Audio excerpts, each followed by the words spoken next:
وقل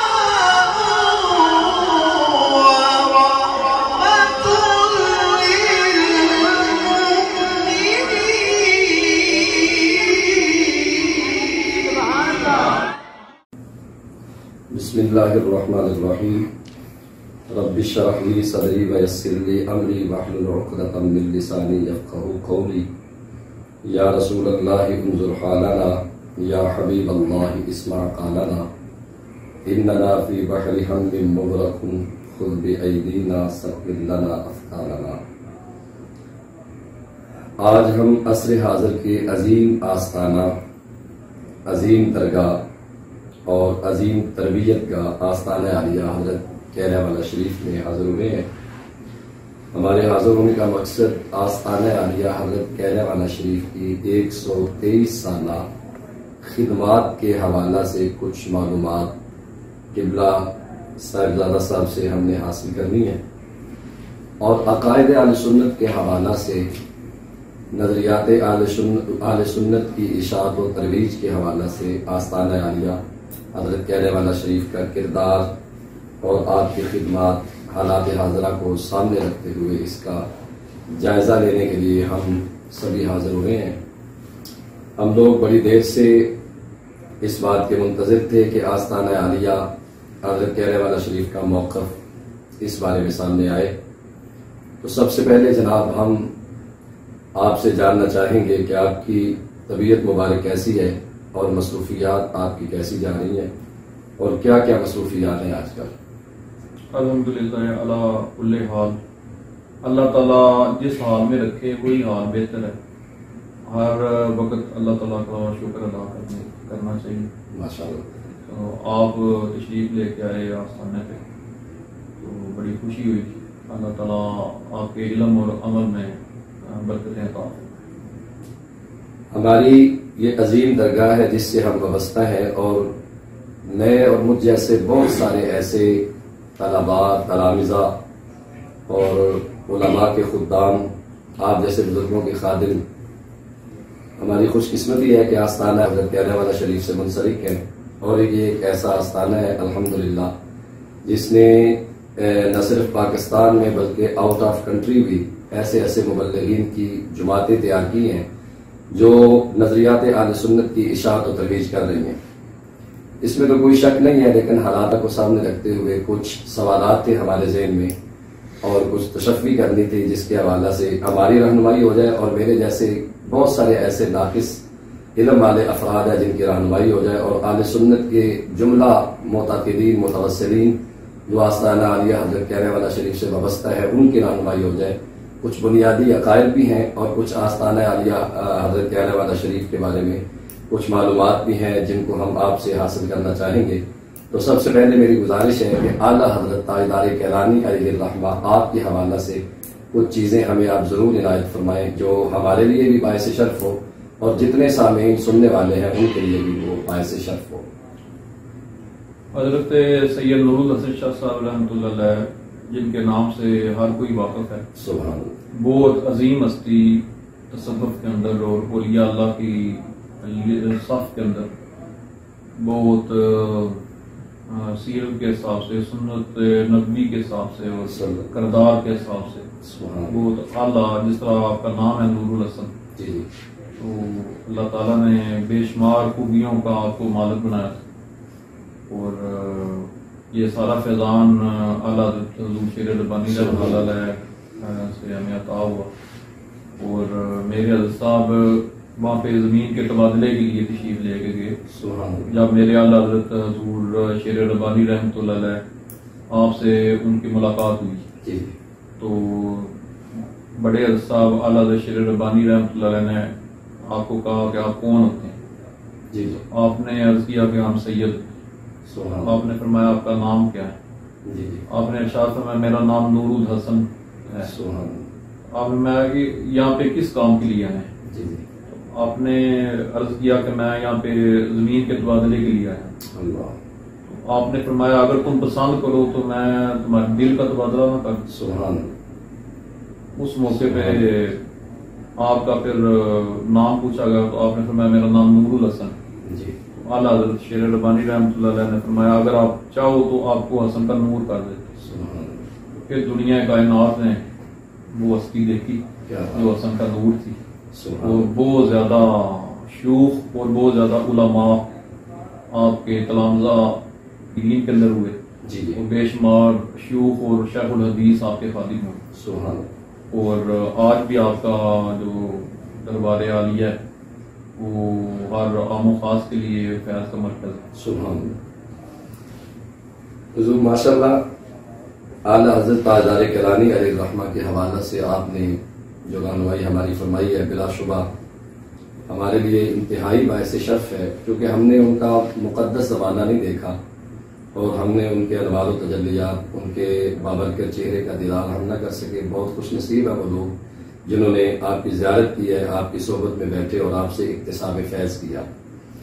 تو قبلہ آپ کے بعد قبلہ ابا جی حضور علیہ الرحمہ، آپ کی حیات مبارکہ کا باب بھی ایک سنہرا ہے اور بڑا خوبصورت دور ہے. چند سال ہمیں آپ کا دیدار زیارت کرنے کا موقع ملا اور خوش نصیب ہیں وہ افراد جنہیں اللہ تبارک و تعالیٰ نے اتنا قرب عطا فرمایا تھا، جو ان کے پاس بیٹھتے تھے اور ان کے ملفوظات سے مستفید ہوتے تھے. ان کے حوالہ سے بھی تھوڑی سی گفتگو ضرور فرمائیں تاکہ ہمیں مزید جو ہے نا وہ مہربانی ہو جائے ہم پہ. الحمدللہ علامہ رشید کو یہ شرف حاصل ہے. ہر آستانے پہ آپ اگر نظر دوڑا کے دیکھیں ایک ایک ہستی ایک ایک نسل کے اندر، سبحان اللہ. لیکن میں نے اپنی زندگی کے اندر دو ہستیاں دیکھی. ایک اپنے والد گرامی حضرت سنت علی شاہ صاحب پیڑا چنڈی سرکار کو دیکھا اور ایک اپنے دادا جی کو دیکھا. سبحان اللہ. تو جو حضور نبی پاک صلی اللہ علیہ وسلم نے اولیاء اللہ کی صفات بیان فرمائی، جس کے اندر آقا نے فرمایا اور علماء نے یہ تقسیم فرمائی کہ کچھ علماء اولیاء اللہ مکمل ہوتے ہیں، کوئی اکمل ہوتے ہیں. سبحان اللہ. تو میں سمجھتا ہوں کہ ساری صفات جو ہے وہ سید محمد باقر علی شاہ صاحب کے اندر سبحان موجود ہے. سبحان اور جتنا کام مسلک کا حضرت کیلم والا شیخ نے کیا، یہ روز روشن کی طرح ہر بندے کے آگے عیاں ہے. سبحان آپ تشریف لے کے آئے انٹرویو کے لیے، آپ کا شکریہ ادا کرتا ہوں اس وجہ سے کہ میں نہیں سمجھتا کہ پورے پاکستان کے اندر کوئی ایسا علماء میں سے ہو جو یہ نہ جانتا ہو کہ خدمات حضرت کیلم والا شریف کس حد تک مسئلہ کا حضرت کیلم والا شریف کے مشائخ نے کام کیا. سبحان یقیناً اعلیٰ علیہ حضرت کیلم والا شریف کی سرپرستی میں بہت سارے شیوخ الحدیث، بہت سارے مدرسین، بہت سارے علماء وہ مصروف عمل ہے ابلاغ و تبلیغ کے حوالہ سے، نظریات کی اشاعت و ترویج کے حوالہ سے، چاہے وہ عامت الناس کے جلسے ہوں، چاہے وہ علماء کی محافل ہوں، چاہے وہ تزکیے کے پروگرام ہوں. الحمدللہ آستانہ عالیہ حضرت کیلم والا شریف سے اکتساب فیض کرنے والے دنیا کے گوشے گوشے میں موجود ہیں اور وہ سائیوں کا پیغام اور آستانے کا جو پیغام ہے وہ لوگوں تک پہنچا رہے ہیں، تصوف کے حوالہ سے، تزکیہ کے حوالہ سے اور عقائد و نظریات کے حوالہ سے. اور اس میں ابا جی حضور علیہ الرحمہ کے بعد میرے شیخ کامل عالمی مبلغ اسلام قبلہ پیر سید محمد عظمت علی شاہ صاحب رحمۃ اللہ علیہ، آپ کا دور بھی سنہرے لفظوں میں لکھنے کے قابل ہے اور وہ مٹ نقوش ہیں جو کبھی مٹ نہیں سکتے. اور اثرات ایسے ہیں آپ کی ابلاغ و تبلیغ کے اور آپ کی صحبت میں بیٹھنے والے افراد جو ہیں، جب ان سے ہم سنتے ہیں یا ان کا مبارک دور دیکھتے ہیں یا نظریات کے حوالہ سے ان کے جو جذبے تھے، ان کے جو عقیدت تھی، وہ سارے اہل سنت کے جملہ نظریات اور جملہ عقائد کے جس طرح وہ پاسداری کرتے تھے بحمدللہ وہ روز روشن کی طرح واضح ہے. لیکن میں ضرور چاہوں گا کہ آپ میرے شیخ کامل کے بارے میں چند لفظ اپنی مبارک زبان سے ضرور ارشاد فرمائیں تاکہ ہماری سب سے پہلے میں یہ عرض کروں گا کہ آج کل جو بڑا پرفتن دور ہے اور اس کے اندر عقائد کا بڑا اور مسلک کا بڑا لمحہ فکری ہے ہمارے لیے، بڑی بڑی درگاہیں، تو اس حساب سے جن احباب نے مسلک کا کام کیا ہے وہ ساروں کے سامنے عیان ہے۔ میں نے اپنی زندگی کے اندر اپنے والد گرامی کو دیکھا کہ آپ شیخ بھی تھے اور فارغ التحصیل ایک بہت بڑے عالم دین بھی، سبحان اللہ، اور ساری زندگی آپ نے مسلک کا پرچار کیا ہے۔ بعض احباب جو ہے وہ گدی کا پرچار کرتے ہیں اور اپنی گدی کے لیے وہ بدعقیدگی کو بھی قبول کر لیتے ہیں، لیکن حضرت کیران والی شریف کے تمام مشائخ نے مسلک کا تحفظ کیا ہے، گدی کا تحفظ نہیں کیا، اور اس کا سب سے بڑا ثبوت حضرت سید محمد باقر علی شاہ صاحب نے جو وصیت نامہ اگلی نسلوں کے لیے تحریر فرمایا، جس کے اندر آپ نے رافضیت اور خارجیت اور ناصبیت کا آپ نے رد فرمایا، اور آپ نے فرمایا کہ کوئی بھی میری اگلی نسل کے اندر بھی اگر رافضی ہوتا ہے، خارجی ہوتا ہے یا ناصبی ہوتا ہے، وہ میری گدی کے اوپر بیٹھنے کا قابل۔ تو میرے والد گرامی تہجد گزار تھے اور اذکار اور عالم دین بھی تھے، جو حضرت امام ربانی نے فرمایا کہ العلماء ورثۃ الانبیاء، علماء جو نبی پاک صلی اللہ علیہ وسلم کے علم کے وارث ہیں، حضرت مجدد پاک فرماتے ہیں جن کے پاس باطنی علم بھی ہو اور ظاہری بھی۔ تو میرے والد گرامی کے اندر ظاہری علوم بھی تھے اور باطنی بھی، آپ بہت بڑے شیخ تھے، آپ خود جانتے ہیں کیونکہ آپ کا سلسلہ بیعت کی حضرت قبلہ چاچی سرکار۔ جی الحمدللہ، اللہ پاک نے ہمیں بھی یہ شرف عطا فرمایا ہے کہ ان کے تربیت یافتہ تلامذہ میں، مریدین میں، متعلقین میں اللہ پاک نے ہمیں بیٹھنے کا موقع عنایت فرمایا۔ یہ بڑی خوش نصیبی ہے ہمارے جیسے گناہگاروں کی۔ تو اس حوالے سے آج کل جو معاملات چل رہے ہیں عقائد و نظریات اہل سنت کے حوالے سے، بڑی دیر کی دل میں خواہش تھی۔ ویسے تو ہم الحمدللہ آستانہ عالیہ حضرت کیران والا شریف کی سرپرستی میں نظریات کو بالکل روز روشن کی طرح جانتے بھی ہیں، بیان بھی کر رہے ہیں، اور کسی جگہ پہ ہمیں 1% بھی کوئی ایسا شک نہیں ہے، شبہ نہیں ہے۔ لیکن آج کل چونکہ جو صورتحال بنی ہوئی ہے، اس حوالے سے میں حاضر بالخصوص اس لیے حاضر ہوا تھا کہ چند نظریات ایسے ہیں اہل سنت میں جو دوسرے لوگوں میں مختلف بھی ہیں اور اہل سنت کے لیے وہ بہت ضروری بھی ہیں۔ سب سے پہلے تو میں حضور جاننا چاہوں گا کہ افضلیت سیدنا صدیق اکبر رضی اللہ تعالیٰ آپ کے حوالہ سے آستانہ عالیہ حضرت کیران والا شریف کا کیا موقف ہے؟ میں یہ عرض کروں گا جو موقف حضور کی پوری امت کا ہے اور فقہاء کا ہے، علماء کا ہے اور اولیاء اللہ کا ہے، ہم اجماع کے قائل ہیں۔ حضرت ابو بکر صدیق کی افضلیت کے اوپر جو اجماع پایا جاتا ہے، حضرت کیران والا شریف کے تمام مشائخ اجماع کے قائل ہیں، اور میں خود الحمدللہ جگہ جگہ پہ افضلیت بیان کرنے والا بندہ۔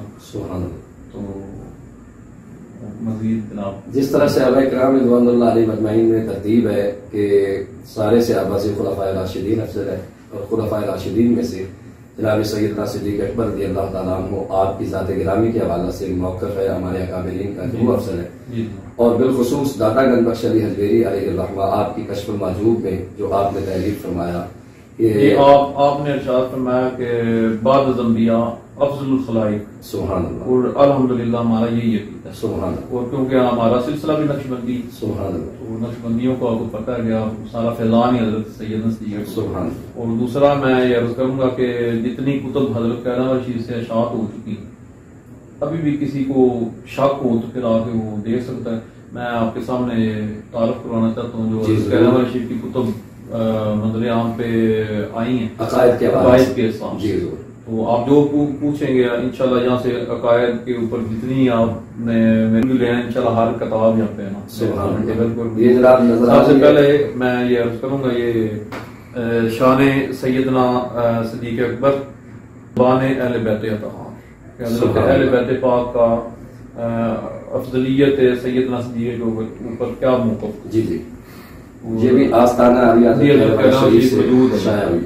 موجود ہے، یہ بھی موجود ہے، اور بے شمار اس کا حضرت صاحب نے یہ مسلک اہل بیت اطہار، سبحان اللہ، اہل بیت پاک کا مسلک کیا، جی جی، اور اس کے اندر بھی سارا الحمدللہ افضلیت کا ذکر ہے وغیرہ وغیرہ جو بھی اسی طرح بے شمار کتب میں آپ فرمائیں.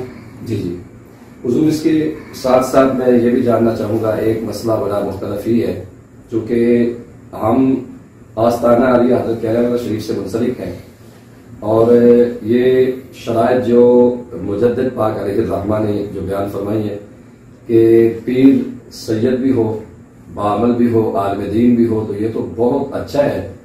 غیر سید بھی اگرچہ منصب ولایت پہ پہنچ سکتا ہے اپنی محنت سے، اللہ پاک پھر فضل فرما دے. تو ہم ایسے آستانے کے ساتھ منسلک ہیں جو سادات کا آستانہ ہے، اور الحمدللہ اس پہ ہم جتنا بھی شکر ادا کریں اللہ کا حکم ہے. تو آج کل جو صورتحال ہے نا، حضرت سیدنا امیر معاویہ رضی اللہ تعالیٰ عنہ کی سیابیت کے حوالہ سے، چونکہ ہمارا اہل سنت کا جو موقف ہے، ہمارے اکابرین کا جو موقف ہے، اس کو سامنے رکھتے ہوئے آج جب بڑا دکھ ہوتا ہے، بڑی پریشانی ہوتی ہے کہ ہمارے اسٹیجوں پہ یا مختلف اسٹیجوں پہ جب سادات کے مبلغین وہ حضرت امیر معاویہ رضی اللہ تعالیٰ عنہ کے حوالہ سے نازیبہ کلمات اور نازیبہ جملے بولتے ہیں. میں ضرور یہ جاننا چاہوں گا کہ آستانہ عالیہ حضرت کیلانوالہ شریف کا موقف حضرت سیدنا امیر معاویہ رضی اللہ تعالیٰ عنہ آپ کی سیابیت کے حوالے سے کیا ہے؟ سب سے پہلے میں یہ عرض کروں گا، نبی پاک صلی اللہ علیہ وسلم کی حدیث مبارک ہے حضرت حسنین کریمین کے بارے میں. جی سرکار نے فرمایا ان شہزادوں کی جس سے جنگ ہے میری جنگ، اور جس سے ان شہزادوں کی صلح ہے اس سے میری صلح ہے. سبحان. تو میں یہی موقف اپنا عرض کروں گا کہ حضرت سیدنا امیر معاویہ سے حضرت امام حسن نے صلح کی، تو اس لیے ہماری اہل سنت بھی صلح ہے. اور جس سے یزید سے حضرت امام حسین نے جنگ کی، اور ہم بھی اسے برا سمجھتے ہیں اس کی اس عمل سے جس نے نواسر رسول کو شہید کیا. دوسرا آپ صحابی ہیں، اور صحابیت کا مقام تمام اولیاء اللہ سے افضل ہے. اور حضرت شیخ عبد القادر جیلانی حضور سے پاک فرماتے ہیں کہ اگر حضرت سیدنا امیر معاویہ اپنے سواری پر سوار ہو، ان کے سنوں کی جو گرد ہے وہ اڑ کر میرے سر پر پڑے تو میں اپنا تاج سمجھوں. سبحان. تو میرے حضرت صاحب سید محمد باقر علی شاہ صاحب آپ فرماتے ہیں مجھے صرف خیال ہے تو میری نسبت جو سلب ہو. پھر حضرت مولا علی کرم اللہ وجہ کریم اور حضرت سیدنا امیر معاویہ کی کٹھی ملاقات خواب کے اندر ہوئی، تو پھر یہ میرا معاملہ صحیح ہوا. یہ پوری خواب جو ہے کتب کے اندر موجود ہے جو حضرت صاحب کو آئی تھی. حضور یہ بھی جاننا چاہیں گے کہ آستانہ عالیہ حضرت کیلانوالہ شریف سے شان امیر معاویہ میں کوئی کتب؟ ہاں جی الحمدللہ، یہ حضرت مراقب حضرت سیدنا امیر معاویہ سبحان اللہ. علامہ شفقات صاحب بہت بڑے محقق ہیں، سبحان اللہ، انہوں نے یہ تحریر فرمائی. اور ایک حضرت تعارف حضرت امیر معاویہ، سبحان اللہ، وہ بھی حضرت صاحب کی حکم سے لکھی گئی اور یہ بھی حضرت صاحب کے حکم سے لکھی گئی. سبحان اللہ. تو اوپر آپ دیکھیں حضرت سید محمد باقر علی شاہ صاحب کا نام بھی لکھا. سبحان اللہ. بڑی مہربانی. یہ بڑی مہربانی فرمائی ہے حضور ہمارے سامنے. یہ مکتوبات شریف کا آپ فرمائیں آگے سے. بڑی مہربانی فرمائی ہے ہمارے سائیوں نے کہ یہ بہت ضروری مسائل تھے ایسے جن پہ آپ نے سرپرستی فرماتے ہوئے حکم ارشاد فرمایا، اور آپ کے فیض یافتہ اکتساب فیض کرنے والے محققین، مدرسین، علماء نے، مصنفین نے وہ کتب شائع کر دیں. اور یہ ہمارے جیسے کم علم لوگوں کے لیے اور جتنے متاخرین ہیں ان کے لیے یہ ماشاءاللہ بڑی رہنما کتب ہے. یہ حضور اس پہ ہم بہت زیادہ شکر گزار ہیں اپنے سائیوں کے آستانہ عالیہ حضرت کیلانوالہ شریف سے. تو آج کل ایک اور مسئلہ بڑا ہمارے اسٹیجوں پہ بیان ہو رہا ہے حضور، اور اس حوالہ سے میں سمجھتا ہوں کہ پتہ نہیں اہل سنت پہ کیسے دن آ گئے ہیں اور کیا صورتحال بن چکی ہے. بڑے بڑے سنجیدہ فکر لوگ ایسے ایسے مسائل لے کر اسٹیجوں پہ آ گئے ہیں جن کو اسٹیج پہ لانے کی ضرورت ہی نہیں تھی. مثال کے طور پہ ایمان حضرت ابو طالب کے بارے میں کہ ان کے ایمان کو ڈسکس کرنا اور پھر عدم ایمان کو ڈسکس کرنا، جبکہ ہمارے اکابرین کا جو موقف ہے حضور، میں اس سلسلہ میں بھی آپ سے گزارش کروں گا کہ ایمان ابو طالب کے حوالہ سے آستانہ عالیہ حضرت کیلانوالہ شریف کا کیا موقف ہے؟ جی الحمدللہ ہمارا وہی موقف ہے جو علماء اہل سنت کا موقف ہے. علماء اہل سنت کا یہ موقف ہے کہ کچھ روایتیں جو ہیں وہ عدم ایمان کے اوپر ہیں، اور کچھ جو ہے وہ ایمان کے اوپر ملتی ہے. تو بزرگان دین جس کے اندر شیخ رضا بریلوی بھی شامل ہیں اور بے شمار بزرگان دین نے سکوت کا حکم دیا، کیونکہ حضرت جناب ابو طالب نے حضرت نبی پاک صلی اللہ علیہ وسلم کے ہر موقع کے اوپر بہت زیادہ خدمت کی. اس خدمات کی وجہ سے جو ہے ہم ان کا احترام کرتے ہیں. لیکن ایمان اور نا ایمان کی جو بحث ہے، مطلب ایمان اور عدم ایمان، یہ اس کے اوپر سکوت کا مطلب اس کو اسٹیجوں پہ نہیں لانا. بہت مہربانی حضور. 2-4 چند منٹ اور آپ کے ہم دینا چاہیں گے. آپ کی دن رات کی مصروفیات ہیں، ابھی بھی آپ ماشاءاللہ ایک بہت بڑے جلسہ سے واپس تشریف لائے ہیں. تو میں بہت زیادہ شکر گزار ہوں، نہ صرف یہ میرے لیے آپ کی گفتگو رہنما بنے گی، بلکہ جتنے متوسلین ہیں آستانے سے اور جتنے آپ سے محبت کرنے والے لوگ ہیں، جتنے سنی ہیں، ان کے لیے یہ بڑے نایاب موتی ہیں جو آپ نے ہمیں وقت نکال کر آپ عنایت فرما رہے ہیں. تو اس حوالے میں موقع غنیمت سمجھتے ہوئے یہ بھی ضرور سوال کروں گا، اگرچہ سوال تھوڑا سا مشکل ہے. آج کل جو حالات بنے ہوئے ہیں کہ اکثر آستانوں پہ جس طرح قبلہ اعلیٰ حضرت تاجدار کرانی علیہ الرحمہ آپ چلے گئے، اور پھر قبلہ ابا جی حضور آپ تشریف لے گئے، اور پھر میرے شیخ کامل قبلہ عالم مولد اسلام علیہ الرحمہ آپ بھی تشریف لے گئے، سب نے چلے جانا ہے. تو جب ہمارے اکابرین جاتے ہیں تو ان کے جانے کے بعد پتہ نہیں کیا صورتحال پاکستان میں بن گئی ہے ہمارے آستانوں پہ کہ ان کے جانے کے بعد جو بعد میں سجادہ نشین ہوتا ہے ان کے نظریات میں فرق آ جاتا ہے، نظریات بدل جاتے ہیں. اور پھر جو جن کا مدفن ہوتا ہے ان کے پاس اور جن کی مزار پہ لوگ سلام کرنے آتے ہیں، چندے لے کے آتے ہیں، خدمت کرتے ہیں، جن کی وجہ سے وہ سارے معاملات چلتے ہیں، تو ان کے نظریات اور ہوتے ہیں اور سجادہ نشین کے نظریات اور ہوتے ہیں. اس حوالے سے حضور کیا کوئی ایسا معاملہ آستانہ عالیہ حضرت کیلا والا شریف پہ بھی ہوا ہے، یا ہمارا وہ عقیدہ وہ نظریہ وہی ہے جو ہمارے؟ میں نے پہلے عرض کیا کہ یہ واحد آستانہ ہے جس کے اندر مطلب گدی کا پرچار نہیں کیا گیا، مسلک کا پرچار کیا. اور بے شمار کتب ابھی بھی لکھی جا چکی ہیں جس کے اندر ختم نبوت کی بھی آئی ہیں. اور مجھے خود بڑا شوق ہے، اور میں نے اپنے دادا سے دعا بھی منگوائی اور دعا فرمائی ہوئے کہ ساری زندگی جو ہے تولیگ کے اندر گزرے. تو حضور کا غلام ہونا تو بہت بڑا شرف ہے. اور گدی کا جہاں تک تعلق ہے، گدیوں کا اور جو حالات بنے ہوئے ہیں، تو اگر میں سمجھتا ہوں یہ صاحب سجادہ جتنے ہیں اگر بزرگان دین کی تعلیمات کے اوپر عمل کریں تو ان کا فیضان جو ہے دگنا ہو جائے. الحمدللہ جناب، یہ ہمارے لیے بڑا باعث سعادت ہے کہ آستانہ عالیہ حضرت کیلا والا شریف کے نظریات کے حوالے سے آج میں کچھ ٹائم مل گیا، ہم نے آپ سے گفتگو کر لی ہے. ایک میں جناب اور بھی سوال ضرور کرنا چاہوں گا، یہ بھی ہمارے لیے رہنمائی ہو جائے گی کہ ام المومنین حضرت عائشہ صدیقہ رضی اللہ تعالی عنہا، محبوبہ کائنات اور موثرہ امت مصطفیٰ صلی اللہ علیہ وسلم، آپ کے حوالہ سے آستانہ عالیہ حضرت کیلا والا شریف کا کیا موقف ہے؟ حضرت سیدہ عائشہ صدیقہ رب العالمین، میں تو یہ عقیدہ رکھتا ہوں کہ اگر حضرت سیدہ طیبہ حضرت فاطمہ الزہرا کے لیے تطہیر یہ آیات نازل ہوئی، حضرت مائی عائشہ صدیقہ طیبہ کے لیے تو کئی آیات جو ہیں وہ آپ کی تطہیر کے لیے اللہ تعالیٰ نے نازل نور کرنا. تو میں تو یہ عقیدہ رکھتا ہوں کہ جو رب اپنے محبوب نبی پاک صلی اللہ علیہ وسلم کے جسم اقدس کے اوپر ایک مکھی بیٹھنا پسند نہیں کرتا، وہ گندا حرم کس طرح پسند کرنا. تو حضور کے نزدیک تو حضور کیونکہ انبیاء جو ہیں وہ معصوم ہیں، سارے ہمارا یہ عقیدہ ہے، اور جتنے انبیاء کے علاوہ ہیں ہم ان کو محفوظ عن الخطا کہتے ہیں. اور اس کے اندر علماء نے بھی محفوظ عن الخطا لکھا ہے، چاہے وہ اہل بیت پاک ہیں یا صحابہ ہیں. اس کے اندر ہمیں زبان درازی نہیں کرنی چاہیے اور اپنا ایمان بچانا چاہیے. یہ پاک ہستیاں چاہے اہل بیت پاک ہیں یا ازواج مطہرات ہیں یا صحاب ہیں، وہ ہمارے ایمان کے رول ماڈل ہیں. اور میں سمجھتا ہوں کہ ایمان مکمل تب ہی ہوگا اصحاب اور ازواج اور جو بھی حضور سے تعلق رکھتا ہے. اس موقع پہ میں عرض کرنا چاہتا ہوں جن کا میں خادم ہوں وہ تو کدو شریف کو بھی کدو شریف کہتے ہیں. تو ہمیں بزرگان دین نے حضور کی ہر نسبت کا احترام سکھایا ہے. تو میں علماء اہل سنت کو یہ اپیل کروں گا کہ یہ جتنی پاک ہستی ہیں یہ بحث والی نہیں ہے، یہ آپ کے ایمان سے تعلق ہے. سبحان اللہ.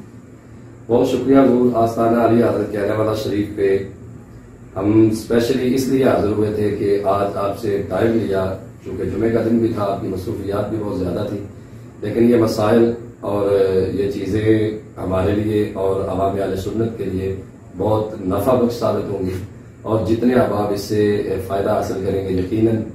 تو الحمدللہ آپ کی مبارک زبان سے جو جملے ہم نے سنے ہیں، پہلے بھی ہماری وابستگی الحمدللہ بڑی پختہ ہے، اللہ کا فضل ہے، ہم اس پہ کروڑ مرتبہ شکر ادا کرتے ہیں کہ ہمیں آستانہ عالیہ حضرت کہنے والا شریف کا وہ نسبت کا فیض حاصل ہے اور ہم اس سے وابستہ ہے. اور الحمدللہ آپ تشریف لے کے آئے تو میں پھر شکریہ ادا کرتا ہوں، لیکن میں یہ آخر میں عرض کروں گا کہ کچھ احباب کو شاید شک ہے. ویسے تو یہ اندازہ ہو رہا ہے کہ جس طرح کچھ کوئی لوگ یہ سمجھ رہے ہیں کہ حضرت کہنے والی شریف کے اندر ریفز کی بیماری آ گئی، تو میں یہ عرض کروں گا کہ میرے سامنے یہ تحفہ جعفریہ اور یہ تقریباً 13 جلدوں کے اندر جو مولانا محمد علی صاحب جامع شرازیہ والے نے لکھی، اور میرے دادا جی سید محمد باقر علی شاہ صاحب نے اپنی نگرانی کے اندر یہ کتابیں لکھی. یہ تحفہ جعفریہ. ہاں جی. اور یہ جو پڑھ لیتا ہے وہ بالکل مناظر ہو جاتا ہے اس بات کا سبحان اللہ کہ اس کے اندر کافی دلائل ہیں رد شیعت کی. سبحان اللہ. تو میں تو کہتا ہوں اتنے کتب کے حوالے کے بعد بھی اگر کسی کو شک ہے تو ہمارے علماء حاضر ہیں. جی ہم سے ڈیبیٹ کر سکتے ہیں، بحث کر سکتے ہیں. جی الحمدللہ. ہمیں الحمدللہ ہمارے لیے روز روشن کی طرح واضح ہے آستانہ علی حضرت کہنے والا شریف کی جملہ خدمات نظریات کے حوالے سے، عقائد کے حوالے سے، اور جو چند مسائل ہمارے دل میں تھے، چونکہ ہم روزمرہ مختلف اسٹیجوں پہ ہوتے ہیں اور علماء سے بھی گفتگو سنتے ہیں، اور بہت سارے ایسے پیران عظام بھی ہیں جن کے معاملات جب ہم بگڑتے ہوئے دیکھتے ہیں تو ہمارے دل میں یہ بڑی دیر کی حسرت سے کہ جناب سے وقت ملے اور ہم فیس ٹو فیس بیٹھ کر یہ گفتگو کر لیں. اور آپ کا بہت شکریہ ادا کرتے ہیں حضور کہ آپ نے ہماری معروضات کو قبول فرماتے ہوئے ہماری رہنمائی فرمائی. اللہ آپ کا حامی ناصر ہو اور اللہ پاک آپ کو اپنے حفظ و امان میں رکھے اور آستانہ عالیہ حضرت کہنے والا شریف کو صبح قیامت تک آباد و شاد فرمائے.